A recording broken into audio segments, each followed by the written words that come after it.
Hi friends, അപ്പം എല്ലാവർക്കും നമസ്കാരം. പുതിയ വീഡിയോയിലേക്ക് എല്ലാവർക്കും സ്വാഗതം. ലിറ്റിൽ ഹാർട്ട്സ് ഇപ്പോൾ പടം ഇറങ്ങിയിട്ട് 2 ദിവസമായി. നമ്മൾ ഇന്നലെ സെക്കൻഡ് ഷോ തൃശ്ശൂർ ജോസ് തിയേറ്ററിൽ നമ്മൾ പടം കാണുന്നത്. പടം ഫസ്റ്റ് ഷോ FDOS എടുക്കാൻ വേണ്ടി പ്ലാൻ ചെയ്തായിരുന്നു, പക്ഷേ ജോബ് സംബന്ധമായിട്ട് കുറച്ച് ട്രാവലിംഗ് ഒക്കെ ആയിരുന്നതുകൊണ്ട് പടം നമ്മൾ സെക്കൻഡ് ഷോ ആണ് കാണുന്നത്. പടത്തിൻ്റെ അഭിപ്രായങ്ങളൊക്കെ എനിക്ക് കിട്ടിയിരുന്നു, വളരെ നല്ല അഭിപ്രായമാണ് പടത്തിന് കിട്ടിയത്. അപ്പോൾ പ്രതീക്ഷയിൽ തന്നെയാണ് പോയത്. ഇപ്പോൾ എബി ട്രീസ പോൾ ആൻഡോ ജോസ് പെരേര. എബി ട്രീസയുടെ പടം 7-ാം വാർഡ് രമേശനായിരുന്നു ഇതിനു മുമ്പ് ചെയ്ത പടം. അപ്പോൾ ലിറ്റിൽ ഹാർട്ട് ചെറിയ ഹൃദയമൊന്നുമില്ല, വലിയ ബിഗ് ഹാർട്ടാണ് ശരിക്കും പടത്തിൻ്റെ കണ്ടന്റ്. ഗംഭീര സ്റ്റോറിയാണ്, വളരെ നന്നായിട്ട് ഹ്യൂമറിലും അതുപോലെ തന്നെ സീരിയസ് ആയിട്ട് പറയുന്ന സംഭവങ്ങൾ ആ രീതിയിൽ ഇമോഷണലി ഫാമിലിയൊക്കെ ആയിട്ട് വളരെ നല്ല രീതിയിൽ ചെയ്തിട്ടുണ്ട്. രക്ഷയില്ലാത്ത രീതിയിലാണ്. അതിൽ പെർഫോമൻസുകളാണ് ഇതിൽ മെയിനായിട്ട് കൊണ്ടുവന്നുള്ള പെർഫോമൻസുകൾ വെച്ചിട്ട് നല്ലൊരു കണ്ടന്റ് ഡെവലപ്പ് ചെയ്തിട്ടുണ്ട്. അതാ ഈ പടം സംവിധാനം ചെയ്ത എബി ട്രീസ പോൾ ആൻഡോ ജോസ് ബിഗ് സല്യൂട്ട്. കാലഘട്ടത്തിൻ്റെ ഒരു സബ്ജക്റ്റും കൂടിയാണിത്. അപ്പോൾ ഈ പടം കാണാൻ നമ്മൾ ഫസ്റ്റ് FDOS പ്ലാൻ ചെയ്തെന്ന് പറഞ്ഞു. കാരണം എന്താണെന്ന് വെച്ച് കഴിഞ്ഞാൽ ഈ പടം ഓൾറെഡി GCCയിലൊക്കെ ബാൻ ചെയ്തിട്ടുണ്ടായിരുന്നു. അപ്പം അത് എന്താണ് ബാൻ ചെയ്യാൻ കാരണം എന്നുള്ള ഒരു സംഭവം കൂടി ഉണ്ടായിരുന്നു അതിൻ്റെ പിന്നിൽ. പിന്നെ ഷൈനികം, ബാബുരാജ്, മഹിമ നമ്പ്യാർ കൂട്ടുകെട്ടൊക്കെ വരുന്ന സമയത്ത് സൈൻ ടോൺ ചാക്കോ പടം എന്തായാലും നൈസായിരിക്കും തോന്നി. എനിക്ക് പാട്ടുകൾ ഭയങ്കര ഇഷ്ടപ്പെട്ടു. പിന്നെ നാട്ടുംപുറം, അപ്പോൾ അതൊക്കെയാണ് പടം കാണാൻ പ്ലാൻ ചെയ്തത്. GCCയിൽ നിരോധിച്ചതാണ് മെയിൻ റീസൺ പടം കാണാൻ. കുറച്ച് എക്സൈറ്റ്മെന്റ് ഉണ്ട് എന്തുകൊണ്ടായിരിക്കും അത് എന്നുള്ളത്. അപ്പോൾ ഇപ്പം എല്ലാവരും അറിഞ്ഞിരിക്കുക എന്താ കാരണം എന്താണെന്നത്. ഞാൻ അതിൽ പറയുന്നില്ല. പടം കാണുമ്പോൾ നിങ്ങൾക്ക് അത് ഫീൽ ചെയ്യുക. അത് വെച്ച് കഴിഞ്ഞാൽ എന്താ സ്പോയിലറിലേക്ക് പോകുന്നില്ല. അപ്പോൾ അതെടുത്ത് പറയേണ്ടതിൽ പെർഫോമൻസുകളാണ്. പെർഫോമൻസ് കഴിഞ്ഞാൽ ഷൈനികം വേറെ ലെവലാണ്. മോനെ വേറെ ലെവൽ. യൂത്തില് ഇത്രയും സ്കിൽഡായിട്ട് എല്ലാ റോളും കൈകാര്യം ചെയ്യുന്ന നടന്മാരിൽ ഒരാളെന്ന് പറയും.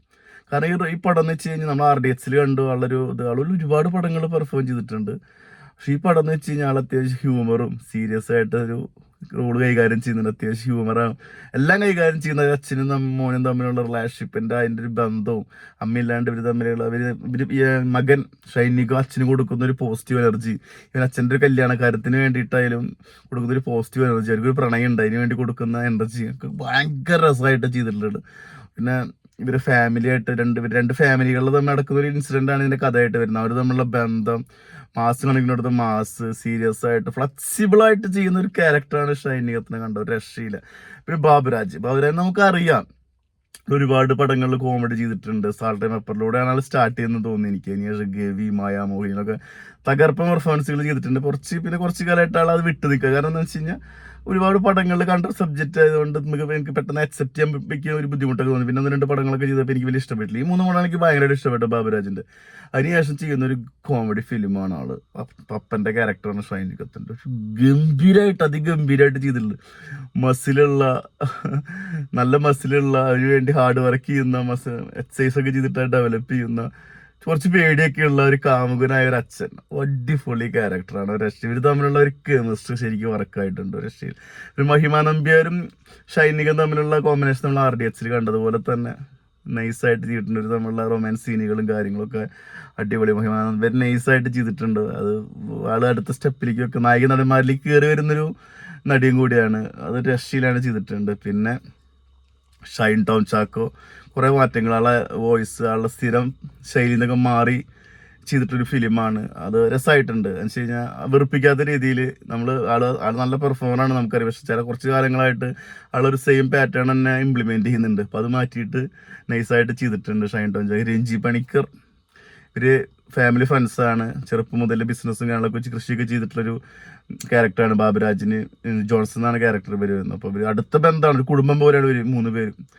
അപ്പോൾ അവർ ആ ക്യാരക്ടർ ഗംഭീരമാണ്. രഞ്ജി മണിക്കരെ വൈഫിൻ്റെ റോള് പാർവതിമാല അടിപൊളി. പാർവതിമാല എല്ലാ പടത്തിലും ഇപ്പോൾ ഗംഭീര പെർഫോമൻസ് ആണ് ചെയ്തുകൊണ്ടിരിക്കുന്നത്. ജാഫർ ഇടിക്ക് ഡിഫറൻ്റ് ആയിട്ടുള്ളൊരു സാധനം പിടിച്ചിട്ടുണ്ട്. കിടുവാണ്, അത്യാവശ്യം കോമഡി. 1-2 സീനുകളൊക്കെ ഉണ്ട്, ഭയങ്കര രസമാണ്. ഷമീദിലേക്കായിട്ടുള്ള 1-2 സീനുകളൊക്കെ ഉണ്ട്, ഭയങ്കര രസമാണ്. ഷമീദിലൊക്കെ കിടു. പാർവതി ബാബു ഒരു ചെറിയ റോൾ ചെയ്യുന്നുണ്ട്. പിന്നെ ബംഗാളി പയ്യനുണ്ട്. അയ്യോ രക്ഷയില്ല. ഒരു ക്ലൈമാക്സിന് സാധനമുണ്ട്, ഗതം എന്ന് പറയുന്ന സാധനമൊക്കെ ഉണ്ട്. കൊല്ലണ്ട ജോൺസ് ആയിട്ടുള്ള എന്നൊക്കെ പറഞ്ഞ സാധനമുണ്ട്. രക്ഷയില്ലാത്ത സാധനമാണ്, അടിപൊളിയായിട്ട്. അപ്പോൾ അവരുടെ പേരെനിക്ക് ഓർമ്മയില്ല. രക്ഷയില്ല. വേറെ പടങ്ങളൊക്കെ കണ്ടിട്ടുണ്ട് ഞാൻ. ഇപ്പോൾ ഈ പടത്തിൽ മെയിനായിട്ട് പറയുന്നത് വെച്ചാൽ രണ്ട് കുടുംബങ്ങളുടെ റിലേഷൻ, ഫാമിലി അടക്കുന്ന രണ്ട് ഇൻസിഡൻറ്റ്, അതുണ്ടാവാനുള്ള കാരണങ്ങളൊക്കെയാണ് അത് ഡെവലപ്പ് ചെയ്യുന്നത്. നല്ല രസമുള്ളൊരു കണ്ടന്റാണ്. GCCയിൽ ബാൻ ചെയ്യാൻ എന്താണോ വിഷയം, അത് തന്നെയാണ് കണ്ടന്റ്. പിന്നെ രണ്ടടുത്ത ഫാമിലിയിൽ എന്തെങ്കിലും നല്ല ക്ലോസ് റിലേഷൻ വരുമ്പോൾ ഒരു പ്രണയമൊക്കെ അതിൽ വന്നു കഴിഞ്ഞാൽ ഉണ്ടാവുന്ന വിഷയങ്ങൾ ഒക്കെ നല്ല രീതിയിൽ എടുത്തിട്ടുണ്ട്. അത് ഗംഭീരമായിട്ട് ചെയ്തിട്ടുള്ളൊരു പടമാണിത്. ഗംഭീര പെർഫോമൻസുകളും എല്ലാം ഉണ്ട് ഈ പടത്തിൽ. ധൈര്യമായിട്ട് ടിക്കറ്റ് എടുത്ത് ഫാമിലിയായിട്ട് കാണാൻ പറ്റുന്ന ഒരു ഫീൽ ഗുഡ് സാധനമാണ്. പിന്നെ പ്രണയത്തെ കുറിച്ച് വളരെ നാച്ചുറലായിട്ട് ഇതിൽ പറയുന്നുണ്ട്. വെച്ച് കഴിഞ്ഞാൽ ഏത് പ്രായത്തിലുള്ള ആളുകൾക്കും പ്രണയം ഉണ്ടാവും. റിലേഷൻഷിപ്പ് എന്ന് വെച്ച് കഴിഞ്ഞാൽ വളരെ പോസിറ്റീവായിട്ടാണ് കാണുന്നത്. കാലഘട്ടം മാറി. ഇനിയിപ്പോൾ നമുക്കറിയാം, സ്ത്രീകളും തമ്മിൽ ഒരുമിച്ച് ജീവിക്കുന്നുണ്ട്, പുരുഷനും തമ്മിൽ മാരേജ് ചെയ്ത് ഒരുമിച്ച് ജീവിക്കുന്നുണ്ട്. അതുപോലെ തന്നെ അവർ ഇഷ്ടങ്ങളാണ്. ഇപ്പം നമ്മൾ വിചാരിക്കും പേജ്ഡ് ആയ ആളുകൾക്ക് അവരുടെ മനസ്സിലൊക്കെ പ്രണയമുണ്ട്, പക്ഷെ ഇപ്പോൾ കല്യാണം കഴിച്ചാൽ കെയർ കിട്ടുന്നില്ല. പഴയ പ്രണയം ഉണ്ടായിരുന്ന ആളുകളൊക്കെ ലൈഫിലേക്ക് വരാം. കാരണം കെയർ കിട്ടുന്ന അവർക്കും ജീവിതമുണ്ട്. എനിക്ക് എൻ്റെ ജീവിതം ഒഴിവാക്കാൻ പറ്റില്ല എന്ന് പറയുന്നുണ്ട്. കല്യാണം കഴിച്ചു കൊടുത്തിട്ട് ആ സ്നേഹം എന്താണെന്ന് അറിയാത്തൊരു ക്യാരക്ടർ ഉണ്ട്. ആ ക്യാരക്ടർ പറയുന്നൊരു വർത്താനം ഉണ്ട് ആളെ മുകളിലെടുത്ത്. എനിക്ക് എൻ്റെ ജീവിതത്തോടെ എനിക്കും ജീവിക്കണം, നീ കല്യാണം കഴിഞ്ഞ് എനിക്കാരുള്ളത്. അപ്പോൾ ആള് കല്യാണം കഴിഞ്ഞതിന് ശേഷം, മാരേജ് കഴിഞ്ഞ ശേഷം ആൾക്ക് എന്താ പറയുക, ജീവിതത്തിലൊന്നും കിട്ടിയിട്ടില്ല. ഒരു കുഞ്ഞിന് കിടന്നു പോയ ഒരു ഹസ്ബൻഡിൻ്റെ അതൊക്കെ ഭയങ്കര രസമായിട്ട്. അവർ റിലേഷൻഷിപ്പ് എന്ന് പറഞ്ഞു കഴിഞ്ഞാൽ അവരുടെ വിഷമങ്ങളും കെയറൊക്കെ മനസ്സിലാക്കുക ഒരാൾ വരുമ്പോൾ ഓട്ടോമാറ്റിക്കലി അതൊരു തെറ്റല്ലെന്ന് എനിക്കും തോന്നിയിട്ടുണ്ട് കേട്ടോ. എന്ന് വെച്ച് കഴിഞ്ഞാൽ അതൊരു നമുക്കും ജീവിതം എന്ന് വെച്ച് നമ്മൾ ആഘോഷിക്കേണ്ടതാണ്. അതിന് വേണ്ടിയിട്ട് നമ്മൾ കോംപ്രമൈസ് ജീവിക്കേണ്ട കാര്യമുണ്ടോ എന്ന് എനിക്ക് പലപ്പോഴും തോന്നിയിട്ടുണ്ട്. അപ്പോൾ ഈ ക്യാരക്ടർക്ക് വളരെ ഇതായിട്ട് തോന്നിയിട്ടുണ്ട്. അത് ഗംഭീരമാണ്. ഏജൊന്നൊരു വിഷയമല്ല. അത് ബാബുരാജും ആ ചേച്ചിയുടെ പേരെന്താ, അനഘാന്നും തോന്നുന്നു, എനിക്ക് കറക്റ്റ് ഓർമ്മയില്ല. ബാബുരാജിൻ്റെ പേരോൾ ചെയ്ത് കിഡ് അഭിനയമാണ്, പറയാൻ വിട്ടുപോയി. കിഡ് അഭിനയമാണ് ആള്. ഒരു ഡയലോഗ് പറയുന്നുണ്ട് മോളെടുത്ത്, ഗംഭീരമാണ്. അപ്പോൾ പടം എന്ന് വെച്ച് കഴിഞ്ഞാൽ നമുക്ക് തിയേറ്ററിൽ എക്സ്പീരിയൻസ് ചെയ്യാൻ പറ്റിയ ഫീൽ ഗുഡ് മൂവിയാണ്. വിത്ത് ഫാമിലി, പ്രണയം, കോമഡി, ഇമോഷൻസ്, അത്യാവശ്യം 2 മാസം പിടിച്ചിട്ടുണ്ട്. 2 ഫൈറ്റ് സീനൊക്കെ ഷൈനി കൊണ്ടുവരുന്നുണ്ട്. അടിപൊളിയായിട്ട് ചെയ്തിട്ടുണ്ട്. മൊത്തത്തിൽ എല്ലാവരും പെർഫോം ചെയ്തിട്ടുള്ളൊരു കുഞ്ഞു പടം, നമുക്ക് നല്ല രീതിയിൽ എൻജോയ് ചെയ്ത് കാണാൻ പറ്റിയൊരു പടം.